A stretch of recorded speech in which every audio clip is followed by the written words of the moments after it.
कल बाकी भी दे देंगे आप लोग।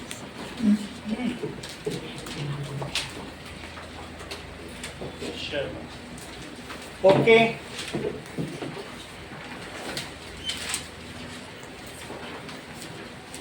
इसमें कुछ देखना है तुम लोगों को? थर्ड क्वेश्चन की मिटा दें, देखना है? अभी कर रहे हो ना?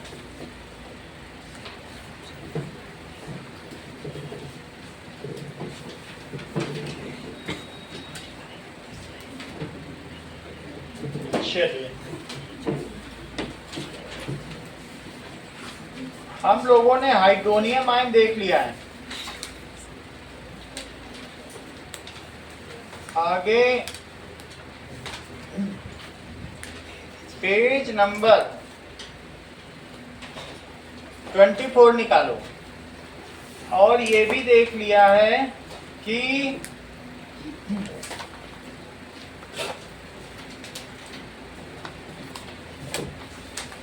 Acid plus base is equals to salt plus water. तो एसिड को किससे लिखते हैं बोलो? HX से। HX से क्यों लिखा है बड़ो बुक में? HX से क्यों लिखा है? X का क्या मतलब होता है? हेलोजन। हेलोजन का क्या मतलब होता है बताओ? Chlorine, bromine, iodine and fluorine. जो हेलो से जनरेट हो उनको हेलोजन कहते हैं। हेलो का मतलब C, जो C से पैदा हो। तो ये सब C से ही पैदा होते हैं।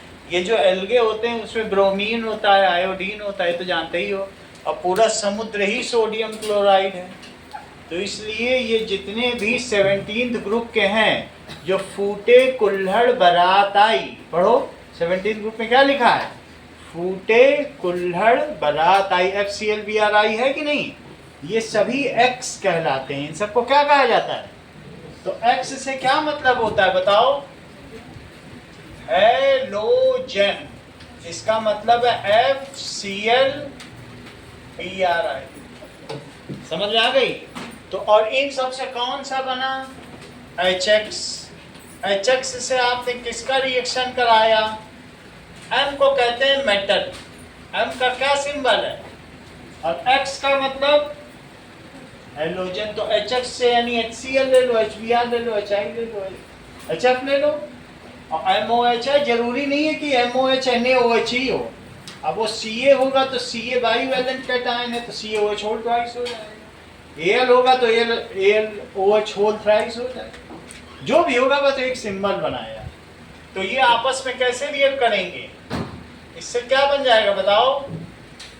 MX और प्लस HOH। बोलो बात समझ में आ गई कि नहीं? तो HOH का मतलब देखो वाटर लिखा है। तो इस तरीके से हाउएवर नीचे लिखा है how you should dilute the acid. तो डाइल्यूट करते समय मैंने पूरा नीचे कवर कर दिया है कि कैसे डाइल्यूशन करना चाहिए, पूरी केयर दी गई है। And this is the sign. ऐसा साइन अगर किसी बॉक्स में बनाओ तो इसका मतलब है इट कंटेन्स डेंजरस एसिड।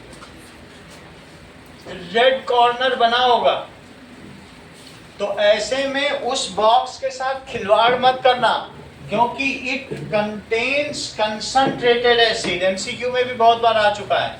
तो अगर तुमको ये साइन मिले और पूछे ये क्या है, किसी बॉक्स में ऐसा स्टिकर हो जिसमें फिंगर बनी हो और एक थंब बना हो और फिंगर में ऐसे बना हो, इसका मतलब हाथ में गिरेगा तो हाथ को क्या कर देगा? गला देगा। इसका ये मतलब है। So this contains very concentrated acid. Even if it drops on metal then it can produce some corrosion, और if it drops on finger तो क्या होगा? ये ऐसे गिरे तो ये। समझ में आ गई बात? That means this is a sign। टेक हटाओ। This is the sign। टेक न लगाओ हाथ का। सही। This is a sign of concentrated acid or base। सही है? ये याद रखना, एक नंबर का कहीं याद तो लिख दें। This is sign of concentrated acid और बेस। फिगर क्या शो करता है? That it is extremely corrosive. यहां से क्या पता चल रहा है? Extremely corrosive and dangerous to skin.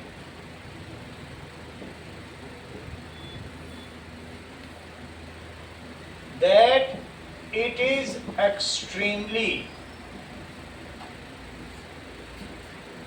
Corrosive, कहीं जंग लग जाएगा मेटल में, एंड डेंजरस टू स्किन।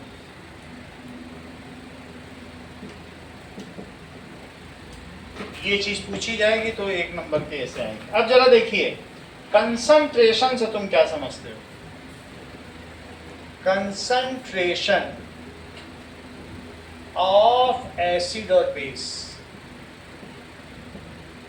जहां से न समझ में आए दीपिका, उसी पे वहीं पर रोक देना, वहां से फिर बताएंगे, क्योंकि यहां से सब एक कंटिन्यूएशन है। बात समझ में आ गई कि नहीं? कंसंट्रेशन या किसी अम्ल या क्षार की सांद्रता में बता रहा हूं होता क्या है, जरा इसे समझो। कहने का मतलब है 1 मोल सब्सटेंस, पूरी बात बताऊंगा, लेकिन जहां पे डियाना न समझ में आए वहीं मुझे रोक देना कि फिर से बताओ। अब आगे का एक साथ है। 1 मोल सब्सटेंस कोई चीज हो तो तुम ये समझ लेना 6.022 into 10 to the power 23 particles. इतना तुम जान लो। कहीं 1 मोल लिखा हो, कहीं लिखा हो 1 मोल कचौड़ियां तली जा रही, तो इतनी कचौड़ियां तली बारात, इतना होता है 1 मोल। समझ में आ गई बात कि नहीं? और इस नंबर को कहते हैं आवागाड्रो नंबर। क्या कहलाता है? आवागाड्रो नंबर। इसे लिखो, ये नंबर क्या है? आवागाड्रो नंबर। और इसका सिंबल है एन और कैपिटल है। सही है? So anything which has this much number of atoms, this much number of ions, this much number of molecules or any entity, कुछ भी इकाइयां हो, इतनी कहीं पे कोई चीज मिल जाए तो तुम कह देना ये 1 मोल है। बोलो, बात समझ में आई? So that is 6.022 into 10 to the power 23 entities, इकाइयां, यूनिट्स। इतनी चीजें मिल जाएं, वो एटम भी हो सकते हैं, वो क्या हो सकते हैं? आयंस भी हो सकते हैं, मॉलिक्यूल्स भी हो सकते हैं। इस कॉल्ड 1 मोल। इसे क्या कहेंगे? एंड इट्स मास इन ग्राम। इतनी संख्या का जो भी मास होगा, चाहे तुम्हारे पास इतने सेब हो, चाहे अमरूद हो, चाहे बेर हो, चाहे अंगूर हो, लेकिन उनका जो भी मास अगर तुम ग्राम में व्यक्त करोगे तो मोलर मास कहलाएगा। And its mass is called molar mass. बोलो, बात समझ में आई? And its mass is called molar mass. अभी तक दीपिका सिर्फ मैंने ये बताया है कि इस संख्या को 1 मोल कहते हैं। क्या तुम एग्री करती हो? अब आगे चलो, जरा देखो। Molar mass is expressed in किसमें एक्सप्रेस होता है? ग्राम। किसमें एक्सप्रेस होता है? जरा देखो, अब एक एटम हो हाइड्रोजन का, सिर्फ एक एटम लो, mass of 1 atom is called atomic mass. सिर्फ एक ही लो, इतने मत लो, एक लो। Mass of 1 atom of any element, 118 element है, 118 में किसी का भी नहीं, जिसका जितना भी हो। जैसे हाइड्रोजन का 1 U होता है, कितना होता है? देखो, mass of atom of any element, Aashna, ठीक है? इस कॉल्ड, जब एटम का ले रही हो तो क्या कहलाएगा? बोलो, नहीं बोलोगी? परमाणु भार, एटॉमिक मास। सही है? It is expressed in you. ये किसमें एक्सप्रेस किया जाएगा? It is expressed in you. जरा ध्यान दो, atomic mass of H, it is 1U. वास्तव में किसी भी एटम के अंदर अगर 8 प्रोटॉन है और 8 न्यूट्रॉन है, और तो बाहर में 8 इलेक्ट्रॉन भी होंगे, ऐसा तो होगा ना? 1 2 3 4 5 6 7 8, सही है? तो तुम ये जान लो कि प्रोटॉन इतना बड़ा और इलेक्ट्रॉन इतना बड़ा, ये प्रोटॉन है 2000 गुना छोटा और प्रोटॉन इतना बड़ा। अब प्रोटॉन पे बैठ जाए इलेक्ट्रॉन तो न्यूट्रॉन इतना बड़ा। ये प्रोटॉन या न्यूट्रॉन तो इलेक्ट्रॉन का नहीं लिया जाता मास का। तो इस तरीके से एक प्रोटॉन का मास 1U है। तो बताओ ये जो भी न्यूक्लियॉन्स है इन्हीं का मास लिया जाएगा। जैसे 10 लोग लिफ्ट में चढ़े हों तो एक बंदे का मास कितना हुआ 1U, तो 10 बंदों का मास कितना हो जाएगा, चाहे उसमें 5 मेल हो चाहे 5 फीमेल हो, उससे क्या लेना देना, 10 लोगों का मास लिया जाए। और किसी के हाथ पे पेन हो, इलेक्ट्रॉन हो, तो क्या इसका भी लोगे क्या, इलेक्ट्रॉन को छोड़ दिया जाए। इलेक्ट्रॉन तो बहुत छोटा है ना। तो इस हिसाब से ऑक्सीजन का एटॉमिक मास कितना U हुआ बताओ, 16U, क्योंकि उसके 16 न्यूक्लियॉन्स हैं। कितने न्यूक्लियॉन्स हैं? जो न्यूक्लियस में मेंबर्स हैं वही वजनी होते हैं, वही बैरियॉन्स होते हैं, भारी होते हैं। इस वजह से उनको क्या कहते हैं, उसी से निकाला जाए। तो बताओ ऑक्सीजन का एटॉमिक मास कितना हुआ, atomic mass of O, it is 16U। जहां मैं U कह रहा हूं, U एक एटम को एक्सप्रेस करने की यूनिट है, और U का मतलब क्या होता है, यूनिफाइड मास। इसका क्या मतलब है, यूनिफाइड मास। अगर तुम्हें 1U को केजी में एक्सप्रेस करना हो तो इसको कहेंगे 1.6056 इंटू 10⁻⁻27 kg। ये इतना छोटा है, डेसिमल लगा के 27 जीरो लगाओ तब ये लिखो, इतनी छोटी चीज।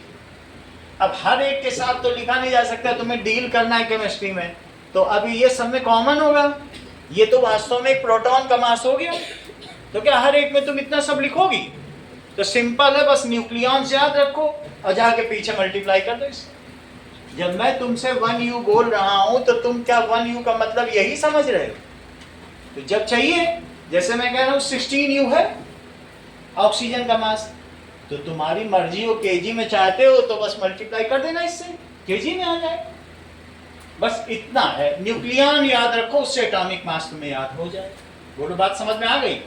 आगे की बात, ये तो तुमने बात की इसके एटॉमिक मास की, ठीक, 1U है। अब जरा देखो, मैं तुमसे क्या कह रहा हूं, मोलर मास ऑफ H।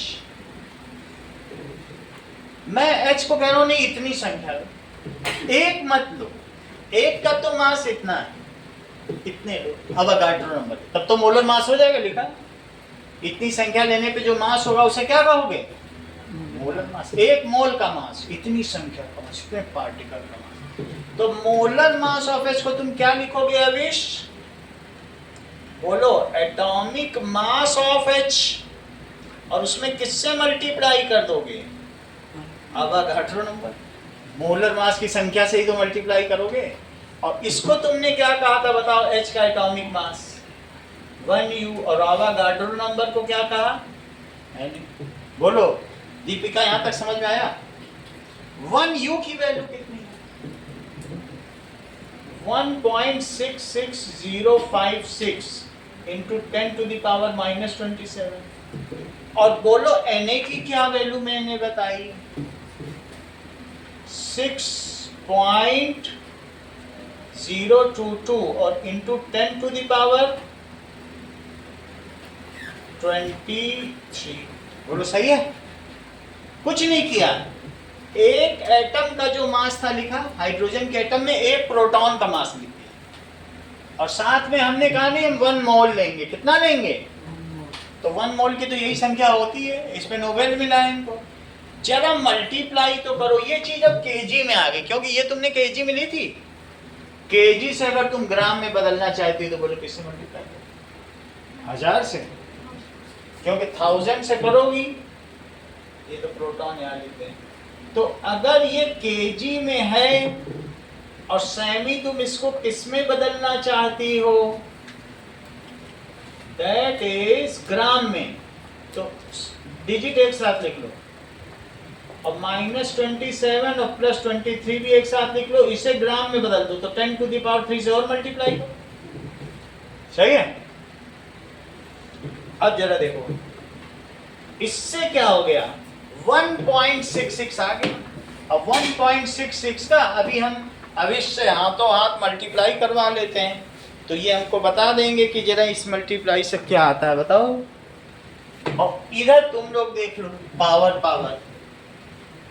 10⁻, कितना आ गया बताओ, यहाँ -4 आ गया, -4 और +3, ये ग्राम में आ गया। ये बताओ कितना है विषय?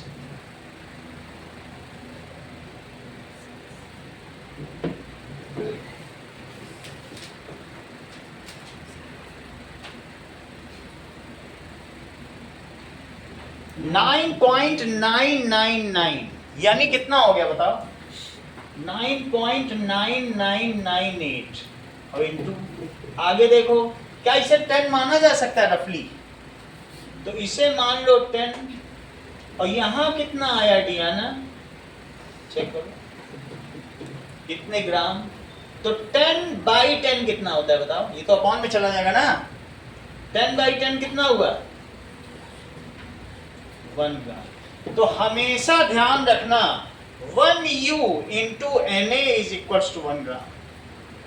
अगर मैं मोलर मास से मल्टीप्लाई कर दूं तो वही चीज ग्राम में बदल जाएगी। तो बताओ H का मोलर मास कितना आया? 1 ग्राम। H का एटॉमिक मास कितना आया? 1U। ऑक्सीजन का एटॉमिक मास कितना है? 16। और उसी ऑक्सीजन का मोलर मास कितना है? तुम सब जान गए। अब वाटर का मोलर मास बताओ। तुम तो पूरा सब समझ ही गई। चलो, कोई भी चीज U में कहो, U से इसको मल्टीप्लाई कर दो, वही चीज ग्राम में आ गई। तो मेरा कहने का मतलब है कि ये देखो, देखिए कि एटॉमिक मास कितना हुआ? Atomic mass of O 16U है, क्योंकि 16 न्यूक्लियॉन्स हैं। और मैं अब कहने लगूं कि भाई मोलर मास बताओ, तो कैसे बताओगे? दैट इज 16U में अवोगाड्रो नंबर से मल्टीप्लाई कर दोगे। तुम्हें ये मालूम है कि 4 किलो आलू का मतलब है 4 × 1 किलो आलू, ये जानते हो? तो 16U का क्या मतलब है? 16 × 1U और इंटू Na, और 1U × Na कितना होता है? बोलो, अभी करके दिखाया है। 1 ग्राम होता है कि नहीं? तो इस तरीके से ऑक्सीजन का मोलर मास कितना आ गया? 16 ग्राम। तो कोई भी चीज, अब तुम देखो एटम मिले तो मॉलिक्यूलर मास है। H2O का आप जरा देखो, मॉलिक्यूलर मास लोगे तो तुम्हें सिर्फ एटम ही लेना है। ये रहा O और ये H और H, तो लिखो molecular mass. What is molecular mass? That is sum of atomic masses of all atoms bonded with covalent bond. Covalent bonding होगी तभी मॉलिक्यूल बनेगा। आयनिक बॉन्ड में तो फार्मूला यूनिट बनती है, ये कल बताया था कि नहीं? तो that is sum of atomic masses of all atoms in molecule। ये सब नॉन मेटल है मॉलिक्यूल। जरा इसका करो, तो that is 2 times of 1U, 2 times, 2 hydrogen है, 2 हाइड्रोजन का कितना हो गया? 1U। और एक ऑक्सीजन का कितना हुआ? तो कितना हो जाएगा बताओ? 16U, तो 18U। और इसी में जैसे बच्चों के साथ चली आ रही हो, पीछे से दूसरी माँ 2 बच्चों के साथ चली आ रही है, पूरा मोल का मोल ही पूरा शहर चला आ रहा है, हर माँ 2 बच्चों के साथ चली आ रही है, तो मोल बन जाएगा। तो ऐसी स्थिति में मोलर मास ऑफ H2O निकालो। ये तो तुमने एक मॉलिक्यूल का निकाला, मोलर में इतनी संख्या लेनी होगी दिया में, तो क्या करोगी बताओ? मोलर मास बताओ H2O का, बताइए। बताना जरूरी है भाई, नहीं तो फिर बात बिगड़ जाएगी। H2O का मोलर मास बताओ।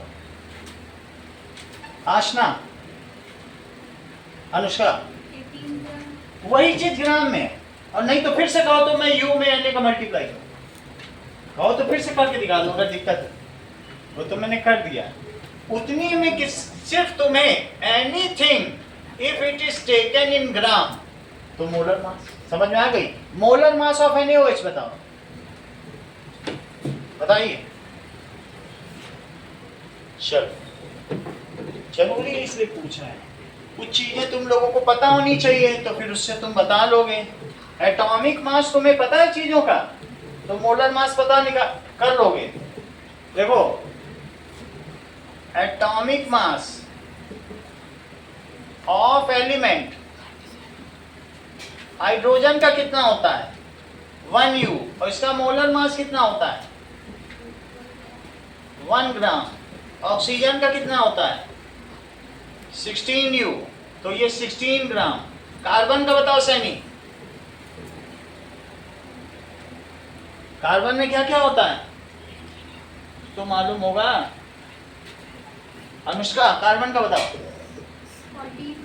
वो तुम्हें बताना है। 6 प्रोटॉन और 6 न्यूट्रॉन,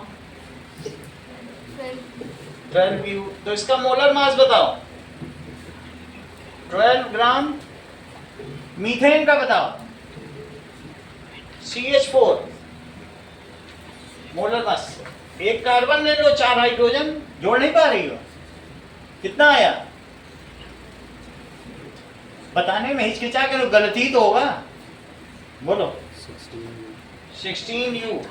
लेकिन चीज सीख जाओगी, एक नई चीज हम लोग सीखने जा रहे हैं, फिर कहीं गलत नहीं होगा, इसलिए बोला करो। इसका मोलर मास बताओ मीथेन का। हाँ तो बताओ, ऐसा कुछ नहीं होता कि कल नहीं आए तो फिर नहीं सीख सकते, मैं नई चीज सिखा रहा हूँ। समझ में आ गई बात? सोडियम का देखो, सोडियम का क्या होगा? सोडियम के अंदर 11 प्रोटॉन होते हैं और 12 न्यूट्रॉन होते हैं। बोलो साहब, इसका एटॉमिक मास, ये मॉलिक्यूलर मास है, लेकिन एटम होगा तो एटॉमिक मास होगा। हाँ बोलो दीपिका, जितना एटम हो उसके हिसाब से यू लगा दो, उसमें क्या सोचेगी? 23। और ये कितना है? 23 ग्राम। क्लोरीन का बताओ। क्लोरीन के केस में तुमने छोटी क्लास में पढ़ा है 35.5U, क्योंकि एवरेज एटॉमिक मास यूनिट ली जाती है। 2 तरीके के क्लोरीन एटम होते हैं, एक 25% होते हैं, एक 75%। पुरानी बुक से तो पढ़ी हो। तो ये 35.5U है, तो ये कितना हो जाएगा? दैट इज 35.5 ग्राम। इतने में हमारा काम चल जाएगा। अब तुम्हें सब कुछ पता चल गया। 1 मोल NaOH का मास बताओ अभी ना। Molar mass of NaOH, it is molar mass of Na plus O और प्लस H, सबके लिखो। मंगल 23 ग्राम प्लस 16 ग्राम प्लस 1 ग्राम, तो कितना हो जाएगा? 40 ग्राम। 23 ग्राम प्लस 16 ग्राम और प्लस 1 ग्राम मिला के कितना हुआ? 40 ग्राम हुआ। समझ में आ गई बात? यहां तक तुम्हें समझ में आ गया? मोलर मास ऑफ HCl बताओ।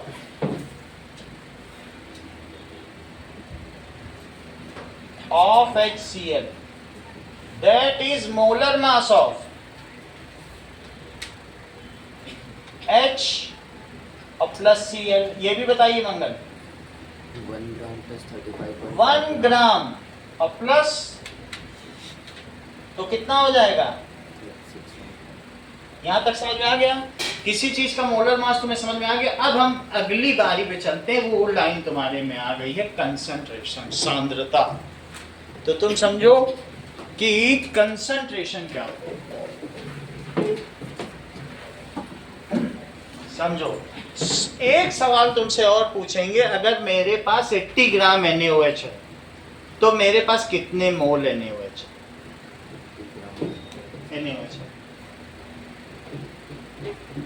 बताओ अनुष्का। 320 करेक्ट। देखो तुरंत इन्होंने बोला 2 मोल। ये कितना क्लेवर है, 40 ग्राम में 1 मोल। इनको मालूम था मोलर मास का मतलब 1 मोल का मास, और मैंने जैसे ही बताया 80 ग्राम में कितने मोल है, मैंने इनसे कहा कि 180 ग्राम पानी पी गए हो तुम, कितने मोल पानी पी गए? 180 ग्राम की पेप्सी की बोतल आती है, तो कह रहे हैं 18 ग्राम में 1 मोल होता है। सर मैं 10 मोल पानी पीता हूँ एक बार। मतलब कितने सहज भाव से ये सब बता रहे हैं, जैसे कि ये मोल में ही डील करते हैं, इनकी मोल की दुकान हो। हाँ, हम लोग हैरान हैं कैसे बता रहे हैं। तो तुम्हारे पास 80 ग्राम NaOH है, तो कितने मोल NaOH है? ये 1 मोल का मास है, 2 मोल है। 3 मोल NaOH हो जाएगा तो कितने ग्राम हो जाएगा? 120 ग्राम। बोलो बात समझ में आ गई? अगर तुम्हारे पास 73 ग्राम HCl है तो कितने मोल HCl है?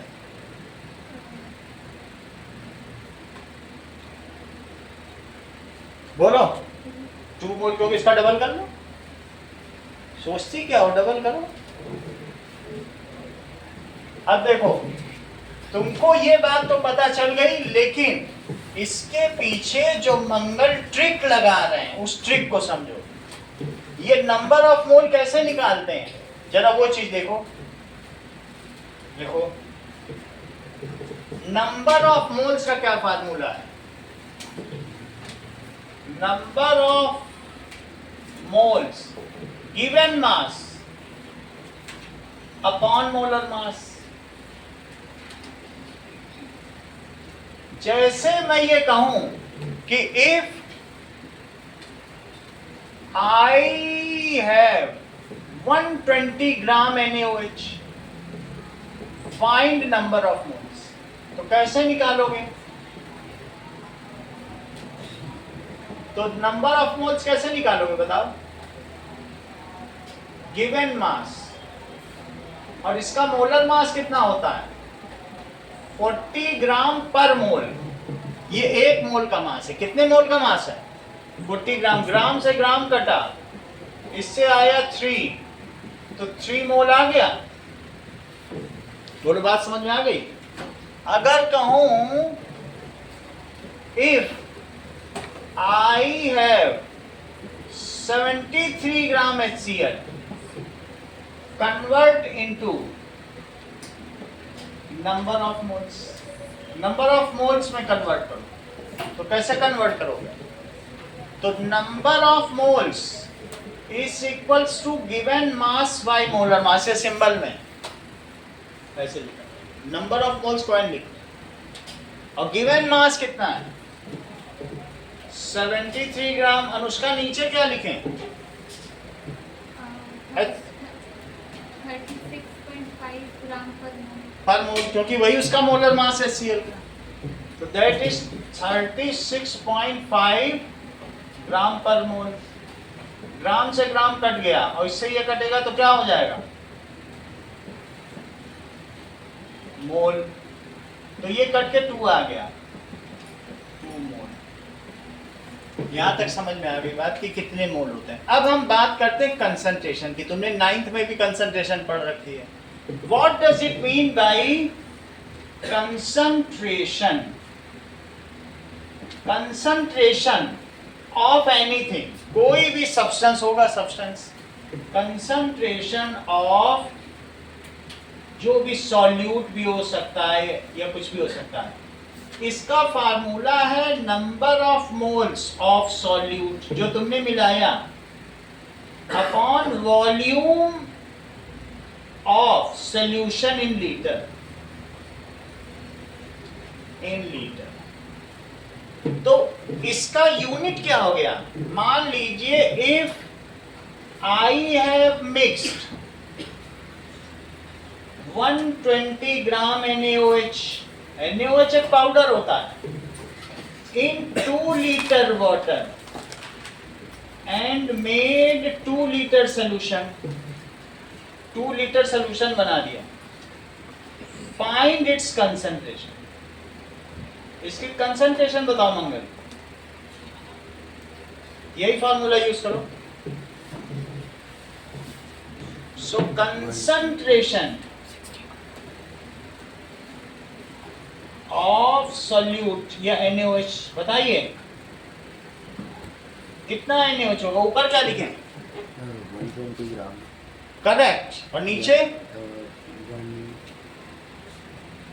2000 मिली। पूरा इन्होंने बता दिया। दीपिका तुम भी बताओ ऊपर क्या लिखे?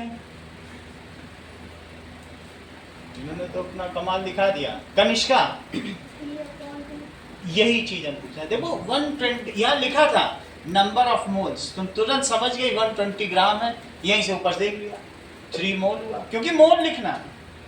ये किलो से ग्राम बदल रहा है, सेकंड से किसमें बदल रहा है, पता नहीं किसमें किसमें, ये देख नहीं रहे कि मोल लिखा है।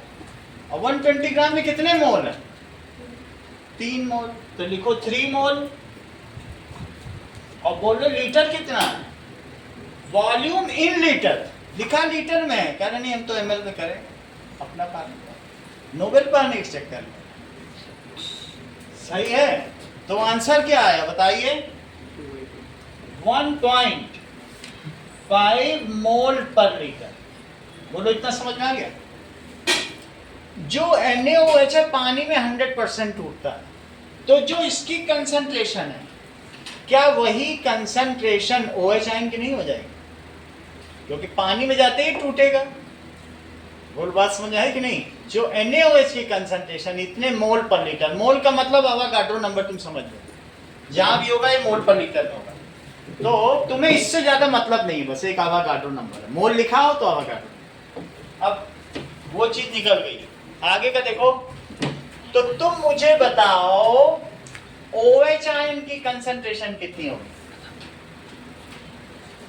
बताओ।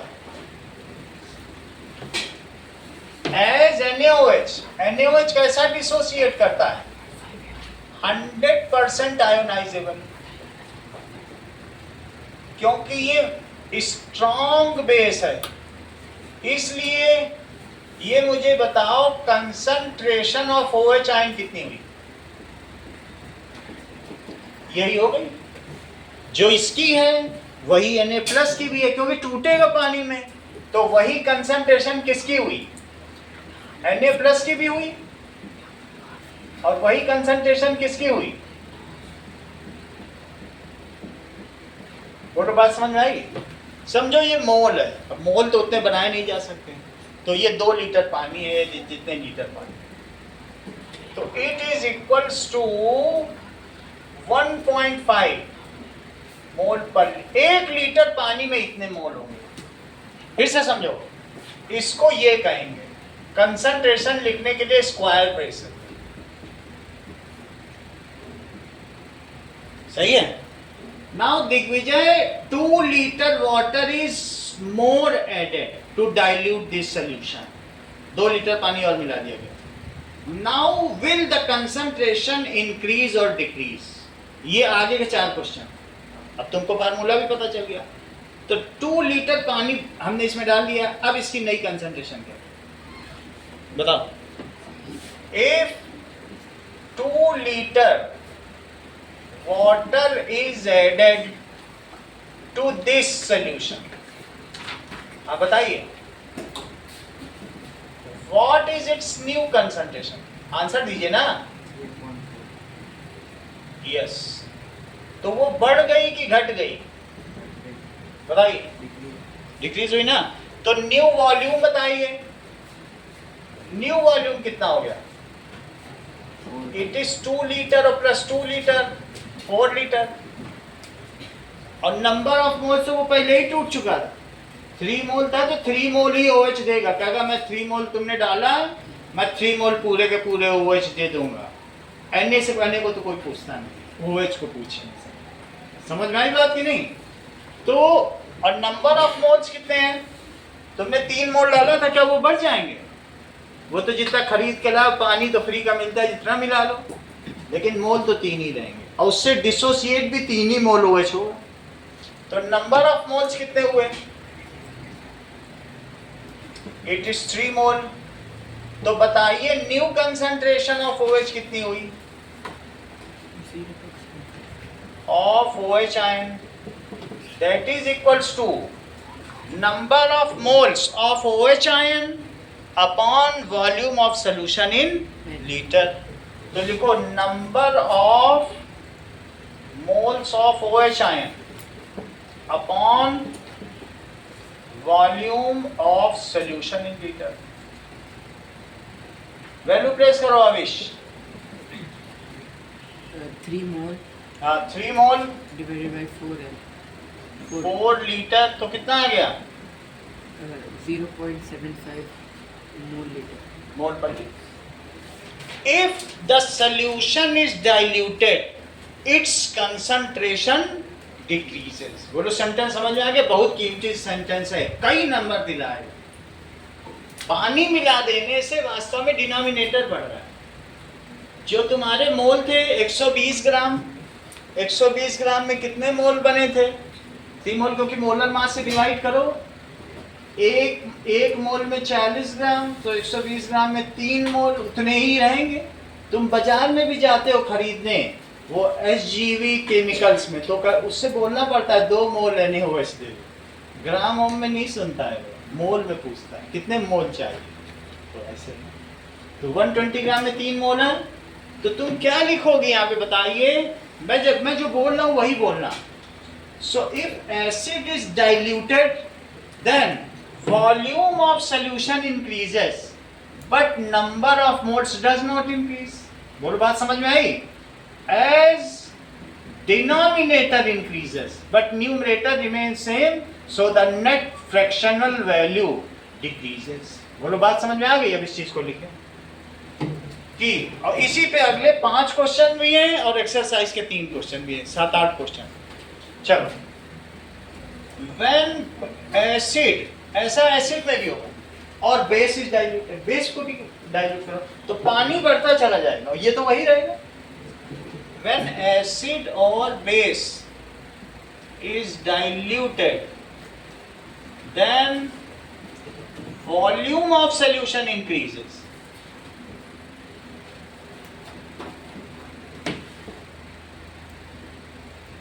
That means denominator increases।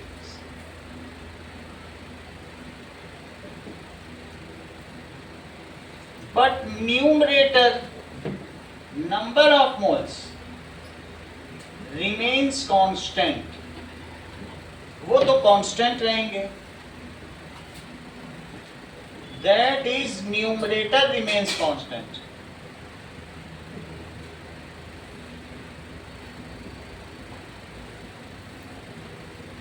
Hence,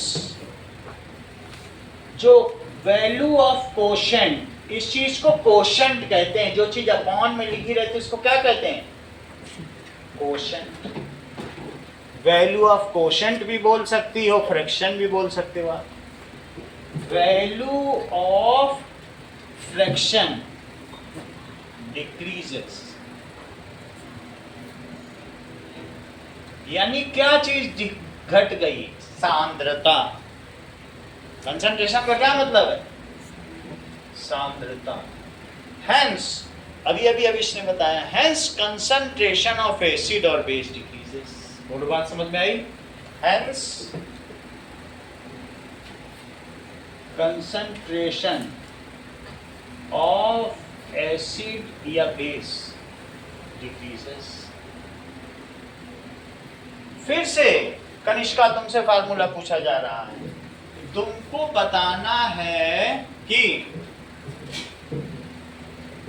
H+ ion को अगर मैं ब्रेसेस में रख दूं तो तुम्हें फार्मूला बताना। चेक करो, यानी इसका मतलब क्या हुआ? इसका फार्मूला बताओ। बोलो। हाँ जिगिशा, फॉर्मूला बताइए। नंबर ऑफ मोल्स किसके? सॉल्वेंट टॉलरेंट मत बोलो, यहाँ से देख के बताओ जो चीज लिखी है वो इस पे ये लिखा है, अब तुम देख के नहीं बता पा रही हो। सही है, तो यानी अगर मैं H प्लस आयन लिख रहा हूँ पहले तो ये अनऑथराइज है, हमको H3O लिखना चाहिए, H प्लस करके कुछ होता नहीं, क्योंकि H प्लस इतना अनस्टेबल है कि वो H2 पे बैठ जाएगा। तो तुम्हारे क्वेश्चन बुक के सब H3O पे ही चलेंगे अब। तो व्हाट इज, हाँ फिर से रिपीट करो, मैं तो भूल गया। H प्लस तो ऑथराइज ही नहीं है, हाँ hydronium ion. Number of moles of H3O plus और डिवाइडेड बाय बोलो अविश। Divided by volume of solution in liter. सही है, volume of solution in litre. ये जो ब्रेसेज है इसका क्या मतलब है बताओ, देख के बताओ ना। यहाँ पे तुमको जब चीजें सिखाई गई हैं, ऊपर भी बताया गया है, तो देख के बताओ इसका मतलब क्या है। ब्रेस का कंसंट्रेशन, ये इसका सिंबॉलिक रिप्रेजेंटेशन, सांकेतिक प्रदर्शन है। इसका मतलब क्या है? Concentration of hydronium ion. बोलो, बात समझ में आई? कंसंट्रेशन, इसकी concentration of hydronium ion. Okay, unit क्या होगी? मोल पर litre. Its unit is, unit of concentration क्या है? इज मोल पर लीटर। हमारे मतलब भर का हो गया, थोड़ा थोड़ा तुम्हें समझ में आ गया ना formula.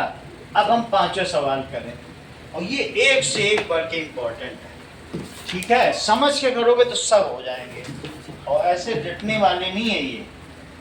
Why do HCl HNO3 show acidic character in aqueous solution while alcohol and glucose do not show? ये तो तुम समझ ही चुके हो।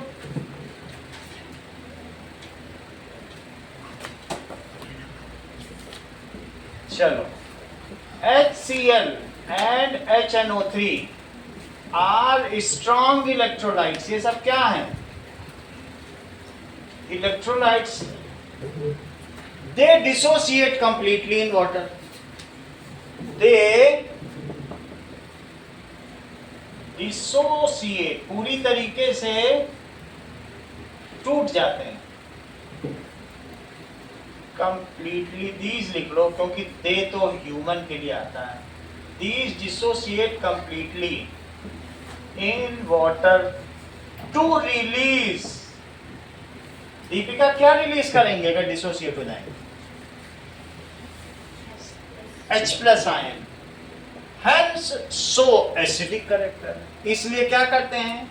Acidic character. तुम्हारी मर्जी हो, थोड़ा सा आगे बढ़ना चाहती हो तो ये लिख देना, ये और स्टैंडर्ड माना जाएगा।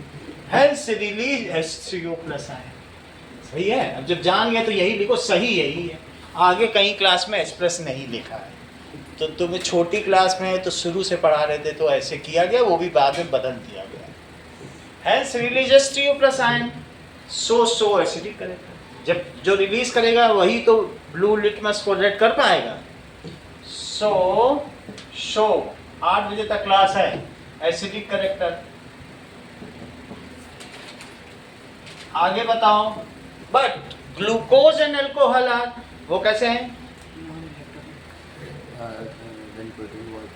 Molecular in nature. ये वर्ड जरूर लिखो, मॉलिक्यूल है एंड नॉन इलेक्ट्रोलाइट। ठीक है, रिमेन इन मॉलिक्यूलर फॉर्म। वैसे तो HCl भी मॉलिक्यूल ही था, बट टूट गए पानी में जाते ही। बट ग्लूकोज का क्या फार्मूला होता है? C6H12O6 and alcohol. अगर अल्कोहल की बात की गई है, वैसे तो बहुत सारे अल्कोहल होते हैं, लेकिन मैं इथाइल अल्कोहल या इथेनॉल की बात करता हूँ। Remain molecular in nature in water. किसमें बने रहते हैं? पानी में वाटर में वो मॉलिकुलर ही बने रहते हैं, ठीक है। एंड डू नॉट डिसोसिएट, जब टूटेंगे ही नहीं तो क्या H प्लस आयन देंगे? हाइड्रोजन होने से क्या होता है दीपिका, यदि वो देगा ही नहीं तो H प्लस करेक्टर क्या शो करेगा? दिखावे के लिए थोड़े ना रखना है। तो इसलिए do not dissociate as these are non electrolyte. ये नॉन इलेक्ट्रोलाइट है। In absence of H3O plus ion, these do not give acidic character. टूटे ही नहीं तो H plus दिया ही नहीं, H plus या H3O नहीं दिया तो कहाँ से शुक्र? In absence of, या कभी ग्लूकॉन डी पिया और खट्टा लगा है तुमको पीने? हमको तो नहीं लगा। So in absence of, दारू पियो, दारू तो खैर नहीं पियोगी, H3O plus ion, these do not show acidic character.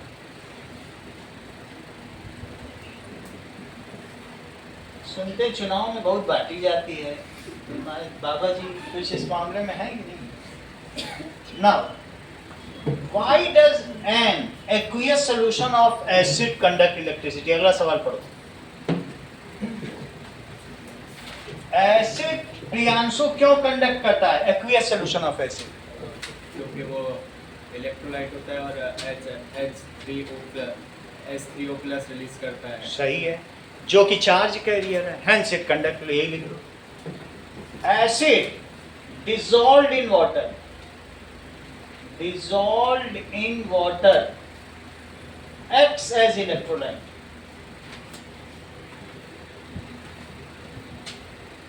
यानी चार्ज कैरियर।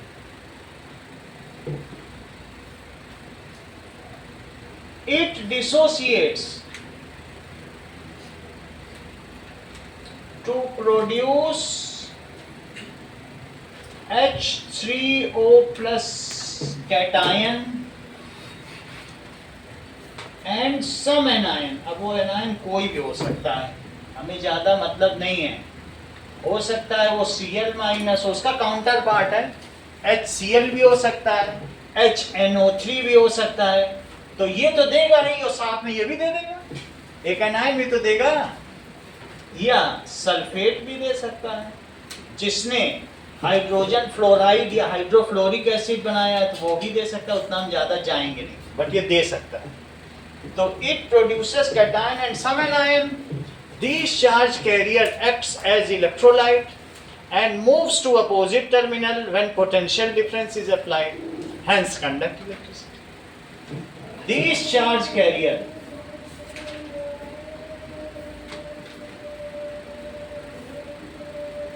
ठीक है, moves to opposite terminal जिगिशा।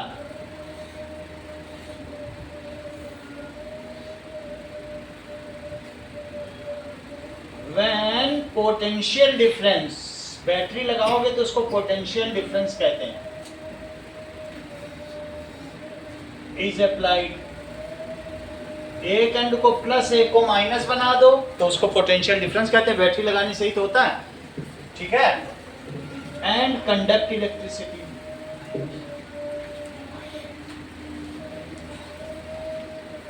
अगला सवाल देखो,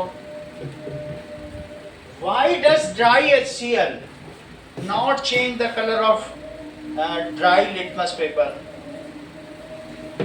लिखा दिया, दो लाइन फिर से लिखा दे, वही चीज है। Dry HCl dry litmus paper का कलर क्यों नहीं चेंज करता? बोलो मंगल। Because it needs water to convert. Yes, it is molecular and does not contain H plus ion. We know H plus ion is needed to convert blue litmus to red. जो है ही नहीं इसमें तो क्या करेंगे? देखो, dry HCl is molecular in nature.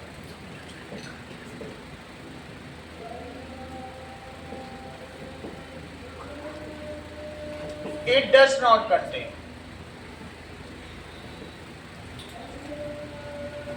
H3O plus ion. ठीक है, we know that we know that hydronium ion is needed.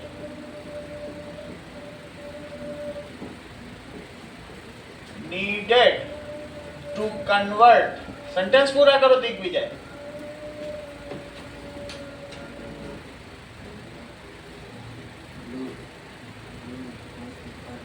To red.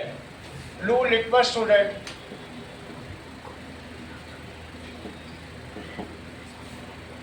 Hence, in dry HCl, blue litmus remains blue. In dry HCl, blue litmus remains blue. 2 number से कम नहीं और 3 number से ज्यादा नहीं. ये सारे के सारे क्वेश्चन कई बार आए हैं और ज्यादा इधर उधर नहीं कर सकते. बिल्कुल यही लिखना पड़ेगा जो लिखा है, सब जगह स्टैंडर्ड आंसर. 14 क्वेश्चन देखो. While diluting an acid, it is recommended that acid should be added to water and not water to acid. Water has high heat capacity. इसकी ऊष्माधारिता बहुत ज्यादा होती है. थोड़ा सा पानी बहुत सारी हीट धारण कर लेता है. ऊष्माधारिता, ठीक है. It can absorb large amount of heat with little increase in temperature. बहुत हीट एब्जॉर्ब कर लेगा. It can absorb large amount of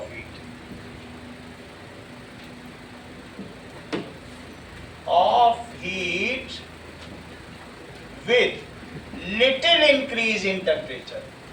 थोड़ा ही टेम्परेचर बढ़ेगा, मान लो 25 डिग्री से 28 डिग्री, बस थोड़ा गर्म होगा. Increase in temperature. We know that dilution of a concentrated acid or base is highly exothermic. ये हम दूसरी तरफ ये भी हम जानते हैं. उस हीट का क्या करोगे? कोई तो हो जो एब्जॉर्ब कर ले. We know that dilution यानी पानी मिलाना of concentrated acid या base is highly exothermic. ये ऊष्माक्षेपीय अभिक्रिया है, थर्मिक रिएक्शन. ठीक है. The liberated heat is easily absorbed by water without any mishap. कुछ भी घटना घटित नहीं होती. The liberated during dilution, Mangal, during dilution liberated heat is easily absorbed without mishap. कब ऐसा होगा बोलो?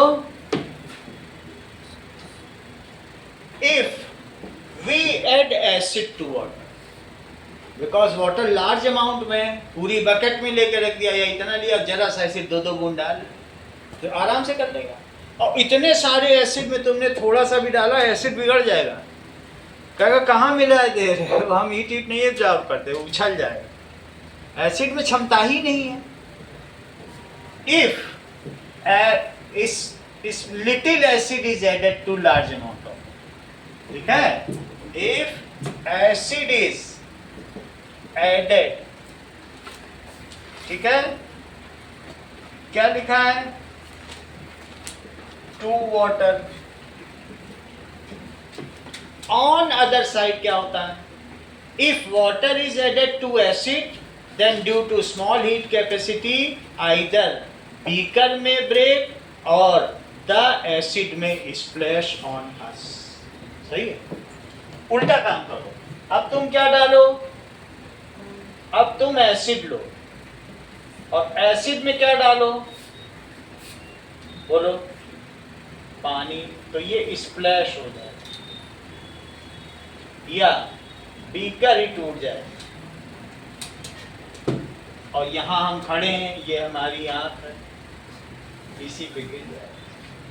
बात समझ आई कि नहीं? इस तरीके से हमें ऐसा काम नहीं करना, सही है। On other side important question है, if water is added to acid, तो ये तो नहीं करने वाला, ये हाईली रॉन्ग है, सही है। Water is added to acid,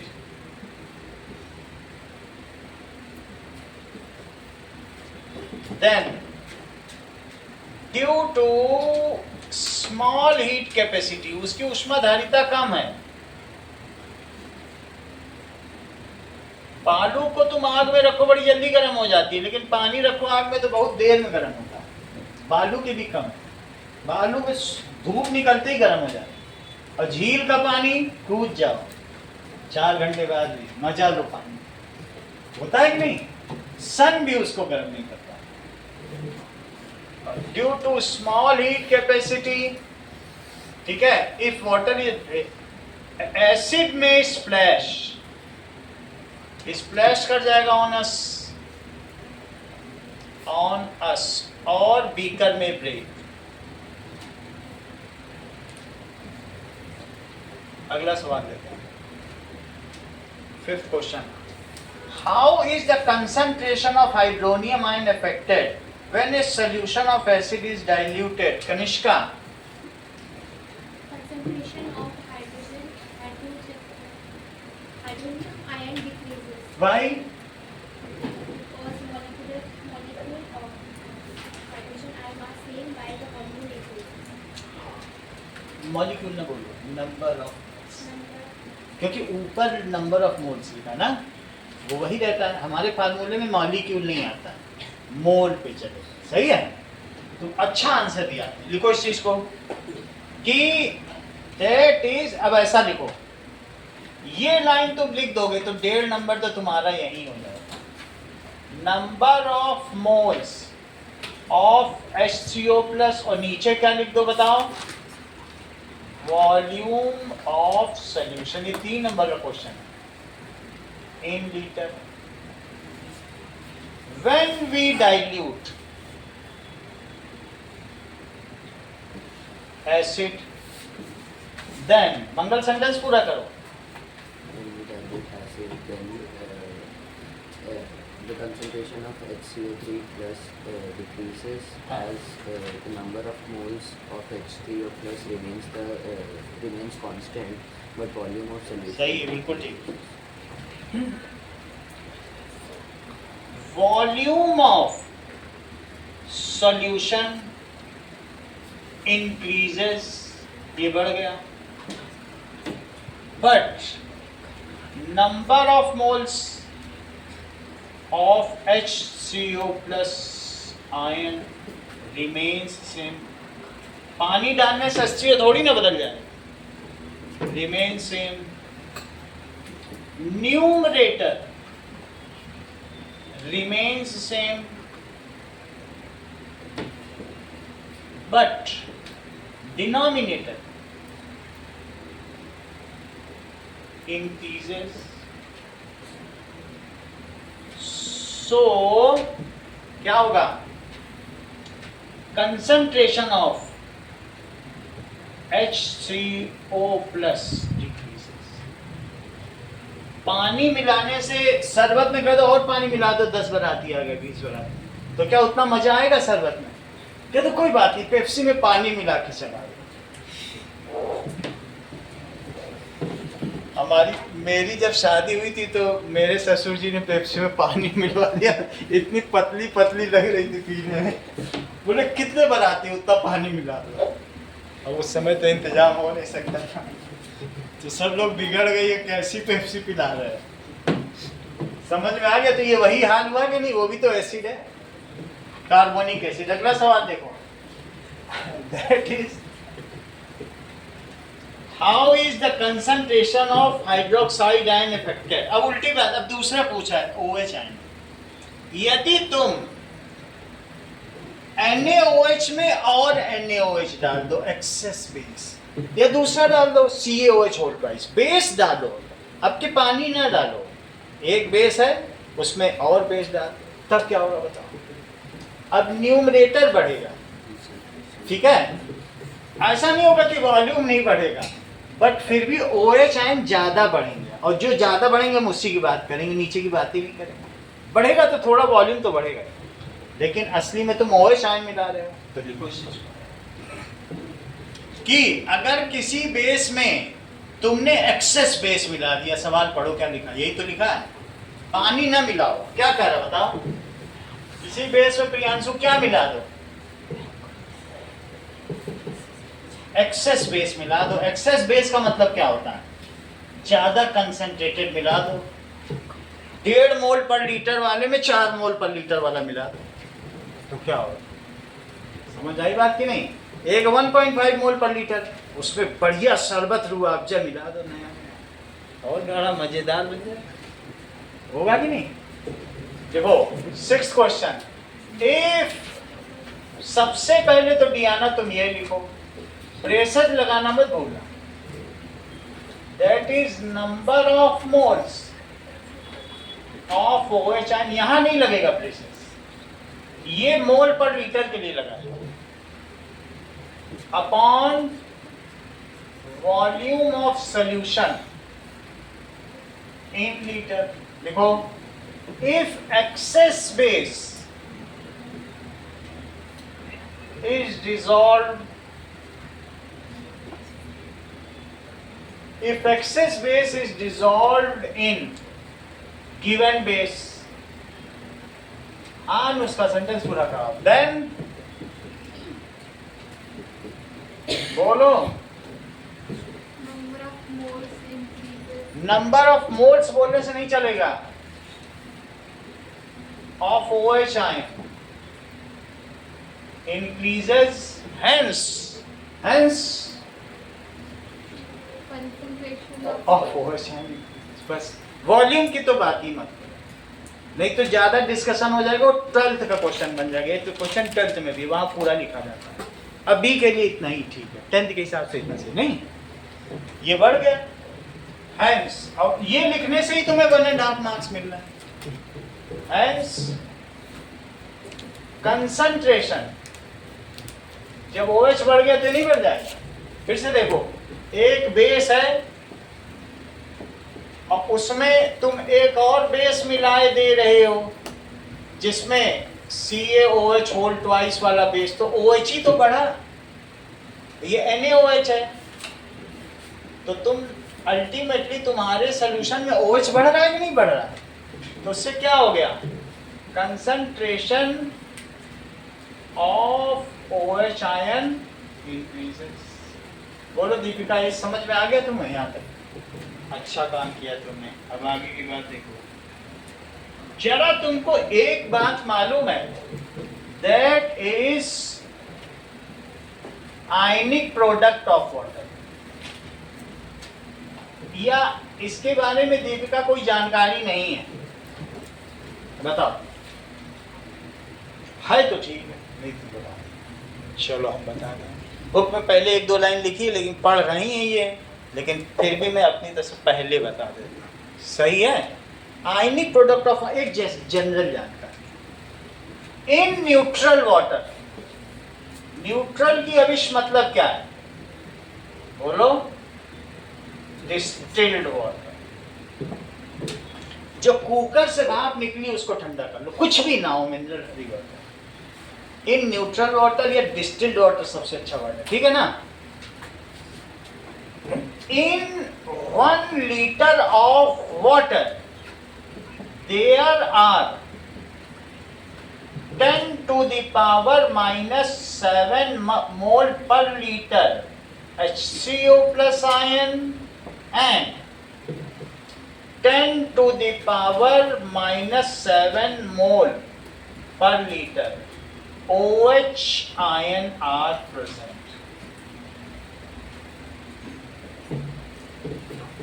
इतने मोल रहते हैं। अब ये कितनी संख्या होगी जरा सोचो, मोल तुम समझते हो कितनी संख्या होती है, फिर से समझो।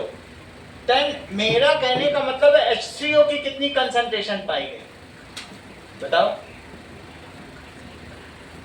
1 लीटर पर लीटर लिखा है, 1 लीटर पानी लोगे, बिस्लेरी की बोतल लोगे ना, बिस्लेरी ना लो, बिल्कुल डिस्टिल्ड ले लो, जो एसी का निकला पानी। और OH आयन लो, OH आयन भी कितना होगा? ये निगेटिव नहीं है, क्योंकि -7 में जब तुम मोल का मल्टीप्लाई करोगे, मोल खुद ही 23 है। मोल क्या तुम क्या समझते हो? 0 to थोड़ी देर के लिए छोड़ दो, 23 ये होते हैं ना पार्टिकल। इतनी एंटिटी होती है कि नहीं होती है? अब जरा पावर टू पावर करो, 23 -7 कितना होता है बताओ? 6 छोड़ो, ज्यादा अप्रोक्सीमेट 6। इतने मोल को बदल दिया। अब मौलिक आयंस हो गए, मोल बदल दिया ना हमने, तो ये क्या हो गए? इतने आयंस होते हैं पर लीटर। पर लीटर का मतलब 1000 ग्राम पानी हुआ, 1000 ग्राम का मतलब 55 मोल, 55 मोल।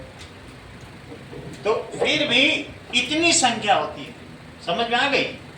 तो अगर मैं तुमसे कहूं कि ये H3O आयन ये है और ये भी उतना ही है, तो पानी न्यूट्रल हुआ। अगर दोनों की संख्या इक्वल हुई तो पानी न्यूट्रल हुआ, पी लो। कोई चीज ज्यादा नहीं होनी चाहिए। H+ ज्यादा हो जाएगा तो खट्टा लगेगा, OH ज्यादा हो जाएगा तो कड़वा लगेगा। एक भी चीज ज्यादा हुई, नींबू में H+ ज्यादा लगता है। और डिटर्जेंट पिया भी होगा, डिटर्जेंट पियो तो कड़वा लगता है। करेला खाओ, कड़वा लगता है, बेसिक है, लगता है कि नहीं लगता है? उसमें OH आयन ज्यादा है। कुछ सब्जियां बादी होती हैं, बेसिक होती हैं या क्षारीय होती हैं, और कुछ अम्लीय होती हैं। बात समझ में आ गई? Water is neutral as it contains both in equal amount, ठीक है?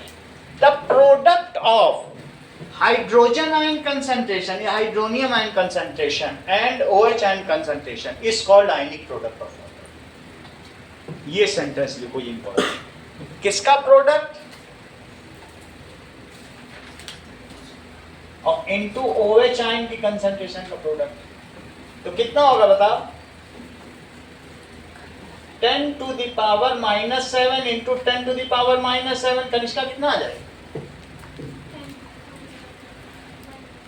ये अच्छा बताया, इसे अच्छा लगता है सुनने में। बोलो, देखो ये काफी अच्छा है। हाँ अनुष्का बताओ। 10 to the power -14। वो तो होता ही है, तो सभी बताएंगे, लेकिन जो नए आंसर आते हैं वो कितनी खुशी मिलती है कि ये लोग कितना और कितना गुदगुदा रहा है, टिटिलेटिंग, मन को गुदगुदा देगा। That is 10 to the power -14। ये समझ में आ गया? It is ionic product of water। इसे क्या नाम दिया जाएगा? देखो इस चीज को, आयनिक प्रोडक्ट ऑफ वाटर। हम लोग इस चैप्टर के अब लास्ट चरण में पहुंच गए। अब बस 5 मिनट में सब कुछ क्रैक होने वाला है। यहां तक तुम समझ में आ गई बात? जरा समझ लीजिए कि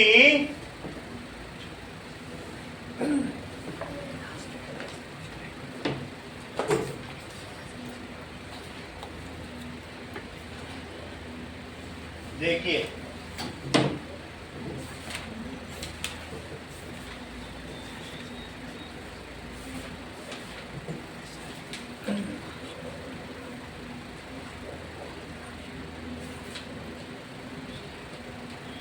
इट नेवर चेंजेस। तुमने अगर नींबू मिला दिया तो आयनिक प्रोडक्ट बढ़ेगा मंगल की कम होगा? बोलो। पानी में नींबू मिला दिया, करेक्ट। यही चीज जो मंगल बता रहे हैं, ये उसका थर्मल इक्विलिब्रियम है। चाहे नींबू मिला दो, चाहे NaOH मिला दो, ये वैल्यू नहीं बदलती। कितनी बड़ी बात कर दी। और इनके टीचर ने कितना अच्छा समझाया होगा। समझो इनके टीचर कितने अच्छे हैं, KV2 हर चीज बता दी।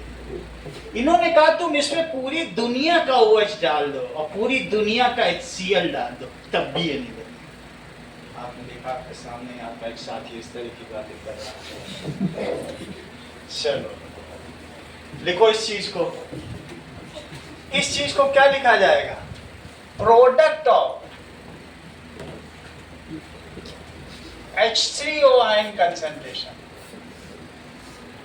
ये and OH ion concentration is called ionic product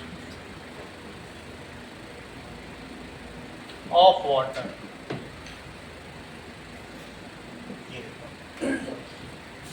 it never changes. क्यों नहीं चेंज हो रहा मैं बताता हूं। मान लीजिए अगर H प्लस ही ले लो, थोड़ी देर में H प्लस लेता हूँ, H3O नहीं लिखूंगा, भी लिखने में कम्बिनेशन में गड़बड़ी होगी, और ये सब उसमें पानी में है, ये देखो, और तुमने इस सॉल्यूशन में ये पानी है, जितने H है उतने ही तो OH है, पानी तो है, H प्लस डाल दिया। और इसमें क्या था पहले से बताओ, पानी था, और तुमने क्या मिला दिया बताओ, ये नया H प्लस आ गया। सही है।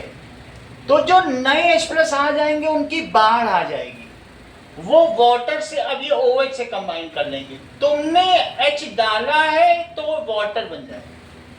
अब किसकी कंसंट्रेशन बढ़ गई बताओ, H प्लस की बढ़ गई। कुछ H प्लस OH से कंबाइन कर लेंगे, जैसे ही तुम H प्लस डालोगे OH कम हो जाएंगे, लेकिन उनका प्रोडक्ट यही रहेगा। मेरा कहने का मतलब है, it is called ionic product of water, it remains constant in all the condition, सभी कंडीशंस में, whether the solution is acidic और बेसिक, या टेम्परेचर बढ़ा दो, एसिडिक और बेसिक, ये कभी नहीं बदलेगा। तुम इसे रूल की तौर पर जिज्ञासा ले लो कि H3O आयन कंसंट्रेशन और साथ में into OH ion concentration, it is 10 to the power -14, जैसा कि दीपिका ने बताया था कैलकुलेट करके, ये फिक्स्ड, ये नहीं बदल सकता। समझ में आया? अब जरा देखो, अगर इफ एसिड ज्यादा हो जाए, 10 टू द पावर -7 ज्यादा है या 10 टू द पावर -5 ज्यादा है स्वाति?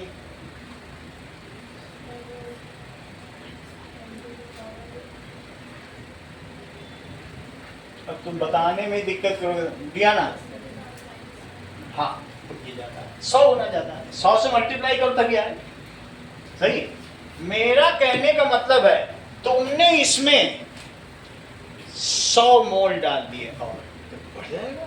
100 मोल तो बहुत होता है, 10 टू पावर 2 डाल दिया, जो भी किया हो तुमने, इसकी वैल्यू -5 कर दी, ये कितना हो जाएगा मंगल बताओ? 10 to the power -9। Correct, 10 to the power -9। क्यों? क्योंकि ये चीज तो कांस्टेंट है, और इसका नाम क्या है? आयनिक कांस्टेंट। इसका क्या नाम है? सही है, ये नहीं बदलेगा, और इन दोनों का प्रोडक्ट फिर भी ये रहा। अब जरा तुम मुझे बताओ, तुमने देख लिया ये तो नहीं बदल सकता, तो ये मुझे बताओ कि H3O प्लस की कंसंट्रेशन कितनी थी? -5, कितने मोल पर लीटर? और OH की कितनी पाई गई?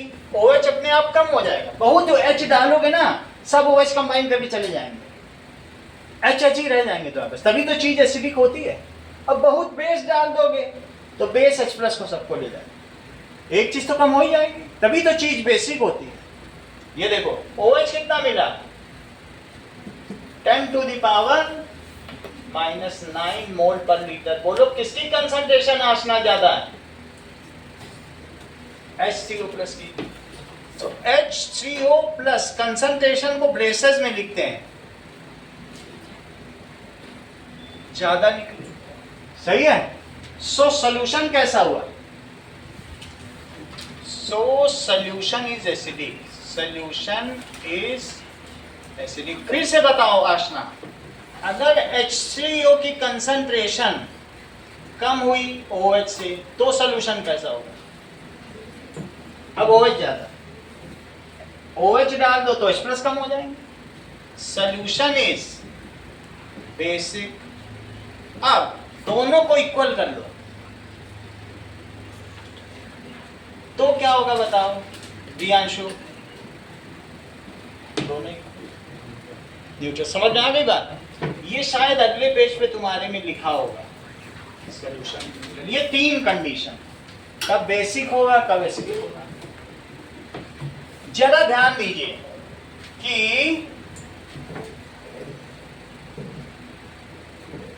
हम लोगों के खेतों में जो मिट्टी होती है वो एसिडिक भी हो सकती है, बेसिक भी हो सकती है। राजस्थान की मिट्टी बेसिक है क्योंकि यहाँ मंडोर है, मंडोर में संगमरमर निकलता है। यहाँ की मिट्टी में कार्बोनेट बहुत ज्यादा है, इसीलिए यहाँ के लोग मैन्योर मिलाते हैं, गोबर, क्योंकि बेसिक मिट्टी में गोबर की खाद मिलाओ तो वो एसिडिक बन जाती है, वो न्यूट्रल हो जाती है। जरा ध्यान दीजिए। तो किसान से अगर हमें पूछना है तो पोटेंस क्या होता है? पोटेंस या पोटेंजी, ये जर्मन वर्ड है। कौन सा वर्ड है? जर्मन। पोटेंस का हम लोग भी कहते हैं पोटेंशियल, पोटेंशियल नहीं कहते हैं, इसी से तो वर्ड बना है। दैट इज नेगेटिव एक्सपोनेंट, ठीक है, to the base 10, to the base 10 for concentration of H3O plus is called its pH value। फिर से समझो, मेरा कहने का मतलब है कि H3O plus की अगर वैल्यू इतनी हुई तो इसका निगेटिव एक्सपोनेंट बताओ कितना होगा? Negative exponent. That means pH क्या है? Negative of exponent to the base 10। Negative कर दो, कितना आया? 7। पूरा बात समझ आई? यानी अगर तुम उस किसान से कहोगे तुम्हारी मिट्टी कैसी है तो कहेगा बाबू 7 है। उससे इतना बड़ा कठिन ना बुलवाओ, नहीं तो खेती चौपट कर देगा। तो वो बोल दे 6 है तो समझ जाना, ये कह दे 5 है, कह दो बड़ी तुम्हारी मिट्टी कैसी, एसिडिक मिट्टी लेके बैठे हो, जाओ चूना डालो, कैल्शियम कार्बोनेट बेस डालो, अपनी मिट्टी को न्यूट्रल करो, तब जाके धान उगाना। उससे पूछा जाता है। पीएच हमारे अपने थोड़ी बना, हम लोग पढ़े लिखे, हम लोग मोल पर लीटर समझते हैं, ये किसानों के लिए बना है। किसान से पूछा जाएगा तुम्हारी खेत की मिट्टी कैसी है, कहेगा बाबू 5 है। उसको माइनस भी ना बुलवाओ, माइन्यूस बोल देगा, मूस बोल देगा। उसको क्या मालूम, वो तो खेती करेगा, तुमको खिला पिला सकता है, इंग्लिश थोड़े पढ़ने बैठा है वहां पे। कहेगा बाबू 5 है, निगेटिव भी हटा दिया गया।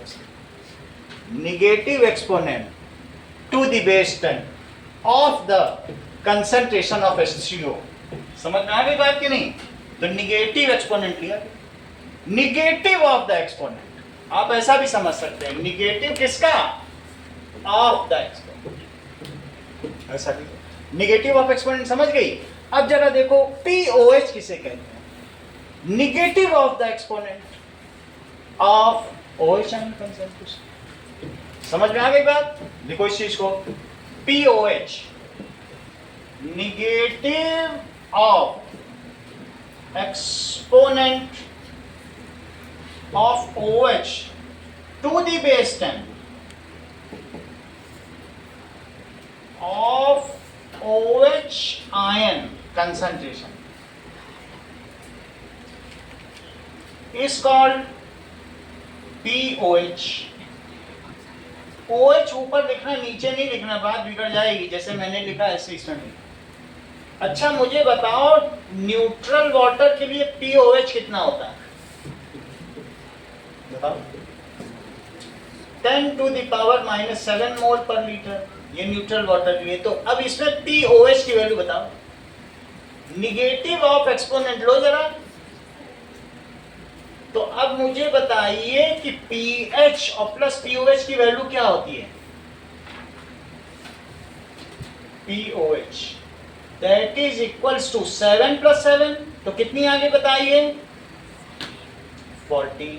ये कांस्टेंट, इसको कहते हैं Ka, डिसोसिएशन कांस्टेंट। इसको क्या कहते हैं? ये कांस्टेंट है। एक चीज डिसोसिएट होगी तो दूसरी चीज क्या हो जाएगी? एसोसिएट। इसलिए इसको क्या कहते हैं?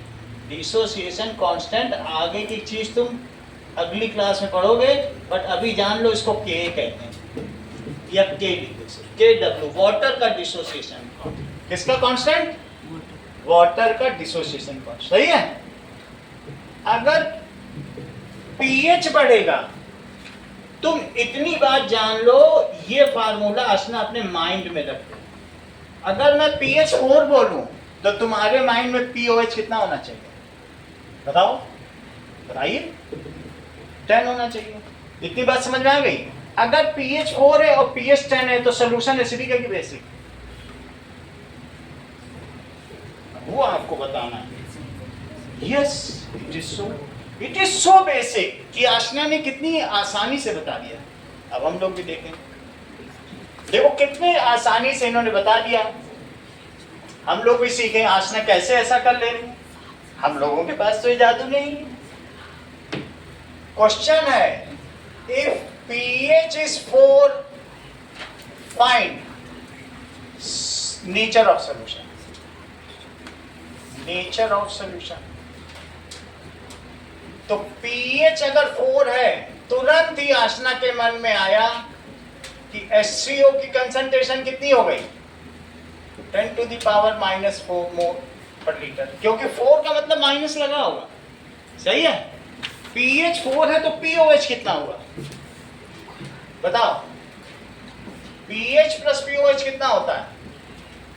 तो 4 प्लस pOH इज 14, तो pOH कितना हुआ? 10 हुआ।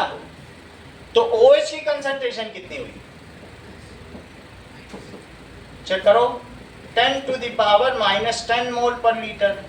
बोलो किसकी कंसंट्रेशन ज्यादा है उस सोल्यूशन में? H प्लस ज्यादा है या OH ज्यादा है? कौन ज्यादा है? ये 10 to the power -4 है और ये 10 to the power -10 है। मंगल कौन ज्यादा है?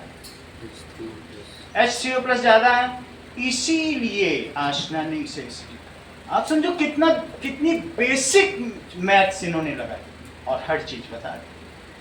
pH is lesser than the solution is acidic।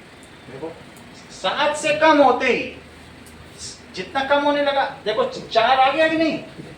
4 का मतलब डेसिमल के आगे सिर्फ 4 जीरो लगे, इतने मोल पर लीटर, और ये डेसिमल के आगे तुम जीरो ही लगाती जा रही हो। ऐसी कंसंट्रेशन का क्या फायदा? बोलो किसके मोल्स ज्यादा? इसके मोल्स कितने ज्यादा? 1 मिलियन ज्यादा। इसमें 1 मिलियन का मल्टीप्लाई करो तब यहाँ 1 मिलियन टाइम्स ज्यादा, धुआं उड़ा दिया उसने, इतने H प्लस आए। और इसीलिए आशना ने कहा इस सोल्यूशन से। बोलो समझ देखो कितना आसान है आसना। हम लोग तो नहीं समझ पाए। देखो इस चीज को, बोलो बात समझ में आई कि नहीं? फिर से समझो कि मैं बता रहा हूं H3O की कंसंट्रेशन। अगर H3O की कंसंट्रेशन -14 है, -13 है, तो तुम्हें बतानी है -12 है, -11 है, या फिर -9 है, -8 है और -7 है। आगे देखो, ये H3O की कंसंट्रेशन दी गई। तो इसके बेसिस पर तुमको भी बताना है। -6 है, -5 है, -4 है और -3 है और 10 to the power। ठीक है, तुम्हारी बुक में शुरुआत में पीएच का कैसा टेबल बना, वैसा बना दिया जाए। ज्यादा वाला बना दिया जाए, 0 से 14 तक बना है, 0 से 14 तक तुम भी बना दो, तो बुक से बिल्कुल रिकंसाइल हो जाएगा। 0, -1, -2, -3, -4, -6, -8, -9, -10, -11, -12 और -13 और -14। बोलो बात समझ में आ गई? तो ये तो तुमने ये लिखा, अब इसके नीचे लिखो तो OH आयन की कंसंट्रेशन कितनी होगी? आप बताओ, डियाना बताती जाओ।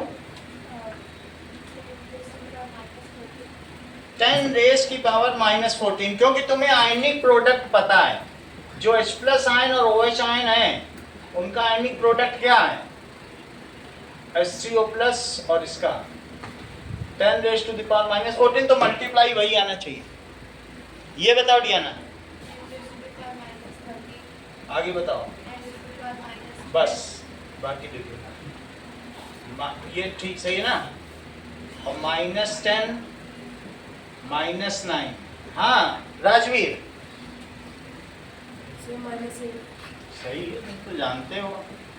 और ये चीज -7 और -6 -5 -4 और -3 -2 -1 और 0, सही है। तुमको कंसंट्रेशन बता दी, अब तुम किसान की भाषा में बात करो। Negative of exponent, negative of exponent, उसमें माइनस लगा के बोलो। उससे पूछो कि तुम्हारे खेत का पीएच क्या है, तो बताएगा कितना है बाबू, बताओ कितना है, यहां बताओ। निगेटिव ऑफ एक्सपोनेंट, निगेटिव लगाओ ना इस पे, माइनस बताएगा क्या, वो माइन्यूस बोल देगा, मूस बोल देगा। इससे इतना कठिन मत बुलवाओ, उसको खेत तुम्हें चलवाना है, काम निकलवाना है। 1 सही है कि नहीं। इसका कितना हुआ, और इसमें माइनस लगाओगे तो 0 हो जाएगा। उससे सिर्फ नंबर बुलवाओ, 1 है, 2 है, 3 है, 2 ही 3 भी बोलेगा अपना हिंदी भाषा में, 2 3 भी नहीं बोल पाएगा। तो कठिन बहुत होता है काम निकलवाना, लेकिन निकलवाना है। 7 8 9 10 11 12 13 14, ये बताओ कहां तक एसिड ज्यादा है, बेस से ज्यादा कहां तक। 7 पर ये देखो एसिड बहुत है, क्योंकि डेसिमल के आगे 1 डिजिट बाद ही 1 आ रहा है, 2 डिजिट, इसमें डेसिमल पे कितने डिजिट बाद आ रहा है, बेस वो थोड़ा सा। तो पीओएच कितना हुआ बताओ, पीओएच कितना है यहाँ पे, 14 13 12 11 10 9 8 7 6 5 4 3 2 1 0। तो if pH is less than 7 then the solution is acidic। यहां से देखो, यहां से यहां तक कितना हुआ बताइए ऊपर में, और तुम अपने बुक का चार्ट देखो पेज 25 का। चलो ये देखिए, यहां से यहां तक ये सॉल्यूशन कैसा है, अगर एसिडिक है तो मुझे बताओ 3.5 तक कितना है, और 3.5 से 6 तक कितना है। कौन सा स्ट्रॉन्ग एसिड है और कौन सा वीक एसिड है, बल्कि 7 तक चले जाओ, 7 से थोड़ा पहले तक। 3.5 पे यहाँ तोड़ा गया है। अब बताओ ये स्ट्रॉन्ग एसिड है कि ये, किसने धुआं मचा दिया है, किसके पास H प्लस आयन ज्यादा है, इनमें ज्यादा है कि यहाँ ज्यादा दिख रहा है, ये ज्यादा दिख रहे हैं। डेसिमल के आगे 6 0 लगा के 1 लिखना, कि डेसिमल पे अभी ये सीधा 1 है, 1 मोल डाल दो आफत आ जाएगी। अवोगाड्रो नंबर 1 मोल, पूरा 36 ग्राम HCl डाल दो 1 लीटर में, फड़फड़ा जाएंगे। और कह दो 36 ग्राम नहीं डालेंगे, 3.6 ग्राम, 0.1 मोल डालेंगे, बोलो नो 0.036 ग्राम। समझ आई बात कि नहीं, 0.01 मोल, 0.036 हुआ ग्राम, 0.036 ग्राम मतलब इतना डाला। अब कह दो नहीं मैं तो और भी कम डालूंगा, क्योंकि 36.5 ग्राम 1 मोल है। 1 मोल डालोगे 1 लीटर में तो इतना एसिड ले आओ बाजार से और डाल दो, ऐसा जलेगा आदमी की मरी जाएगा। और उसका 0.1 मोल, तो जरा सोचो, सिर्फ 36.5 ग्राम इतना डाल रहे हो, तो क्या यही 1 मोल है। 1 मोल पर लीटर में डालोगे तो फिर ये 1 है, 10⁻0 कितना होता है 1। और 3.65 ग्राम डालोगे तो तो 0.1 मोल है पर लीटर में डालना। और यही कितना बनेगा, और कम करते जाओ और कम करते जाओ। तो धीरे धीरे अब अविश तो कह रहे हैं सर ये चीज बड़ी तगड़ी बनी। अविश को कैसे समझाएं, ये चीज तगड़ी नहीं बनेगी अविश, तुम मान जाओ। लेकिन ये माने तो अच्छा है, नहीं तो मुझे ये समझाना पड़ेगा। क्या नहीं ये सर बहुत तगड़ी इतना डाल दो बस छुआ दे अरे ये बहुत तगड़ी है। तो मेरा कहने का मतलब स्ट्रॉन्ग एसिड कौन सा तुम मान रहे हो, इधर ये ज्यादा है, ये सब क्या है, इतने मोल डाल दिया -6, ये कोई मोल है, कुछ नहीं है। लिखो इट इज माइल्ड एसिड, और ये कैसा है बोलो, स्ट्रॉन्ग एसिड। और यहां भी पहुंचो, इधर पर एसिड कम होने लगे और अब किसकी संख्या बढ़ने लगी है, देखो बेस डेसिमल के एक ही तो डिजिट पे आना है, और एसिड कितने देर में आना है, एसिड बहुत थोड़े से रह गए, ढूंढे नहीं मिलेंगे। तो यहां से 7 के आगे बढ़ो, तो कनिष्का यहां से यहां तक सब क्या है, बेसिक या बेस है।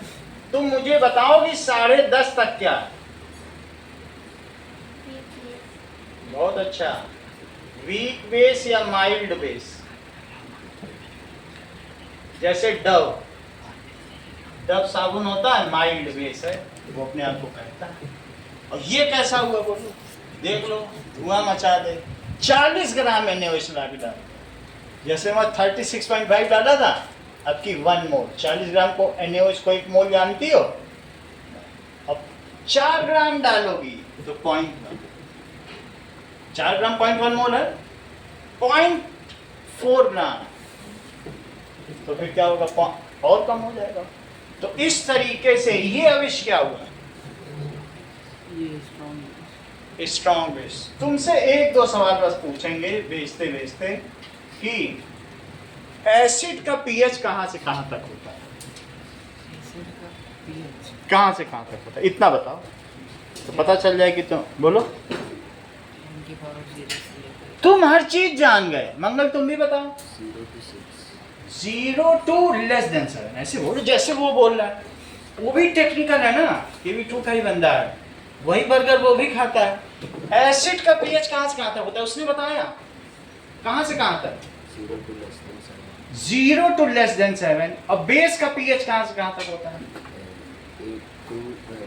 more than 7, क्योंकि तुम 1 बढ़ोगे तो 10 गुना बढ़ेगा। 1 पीएच बढ़ने का मतलब है, कॉफी का पीएच 5 है और दूध का करीब 7 है, कॉफी 100 गुना ज्यादा एसिडिक है। 100 कप चाय पियो 1 कप कॉफी पियो बराबर है, अभी दिखा देंगे, बुक में लिखा है।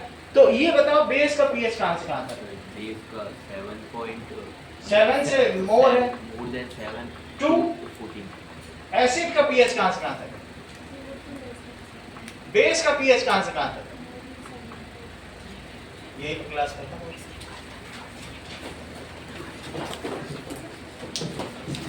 अब कल इस चैप्टर को तो खत्म कर ही देंगे, सारे सवाल भी करा देंगे।